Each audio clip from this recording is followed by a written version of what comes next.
Everybody, this is my new setup for my Hatchling Crested Gecko. This will do for anything up to a juvenile.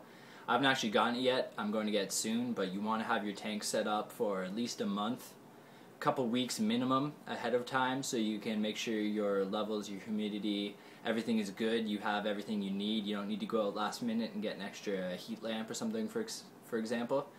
But let's go over where I got it, prices, and what's involved in it. Got it all at Petsmart for $40 on sale. Usually would run about $150, so this is a good price. Good time to go get it if you have the money and the willingness to go set up a tank. It's a 5.5 gallon all Living Things cage, glass with a screen top lid and screen clips on the sides. $15 for all of it. 16 inches wide, 8.5 deep by 10 tall. This is plenty for a hatchling or juvenile crested gecko. Water bottle I got for $3.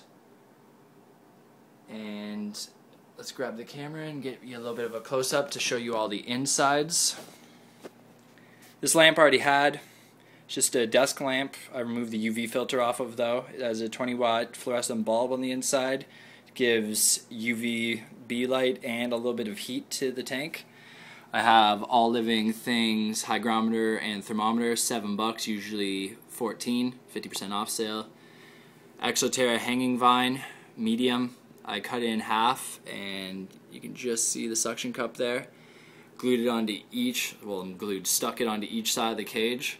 That was $5, usually 10.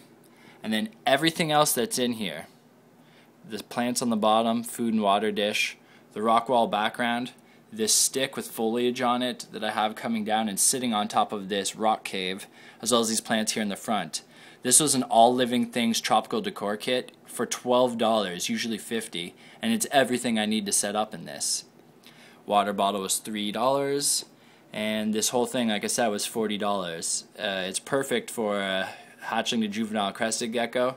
The only thing I'm missing is some gecko diet, moss for the cave to make a lay box for it, and obviously the gecko itself and a cricket keeper, because I'll feed the gecko every second day gecko diet, as well as crickets once a week, maybe twice a week, just a few of them, calcium dusted of course.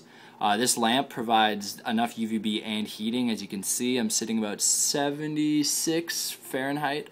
I'd like to get it a couple degrees warmer. Juveniles grow better in the higher range of their heat, 78 to 80.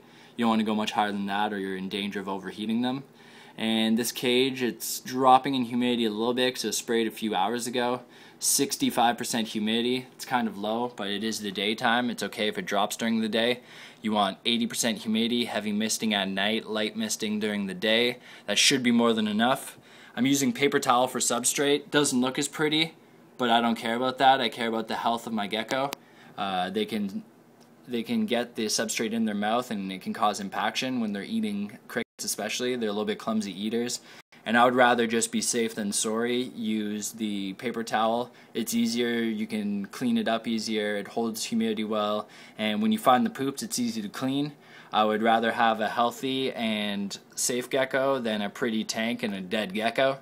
Once they're adults, that really doesn't become much of an issue, and when I get my large full-size terrarium for it as an adult, I will likely use cocoa fiber substrate. I'm thinking I'll do a live plant tank, so I'll need hydro balls in the bottom, a little bit of peat moss and cocoa husk mixture for soil, and plant the plants. Make sure that they're safe for your reptiles. Pothos, bromeliads, they're all good, they're all safe to use. Ficus, it's all good. I've heard some people say philodendron is safe and other people say that it's poisonous.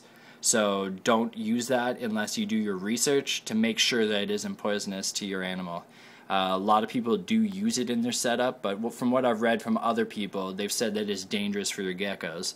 So make sure you do your research with any live plants. And if you're looking to get a hatchling or a juvenile, $40 setup, Petsmart, not a bad price.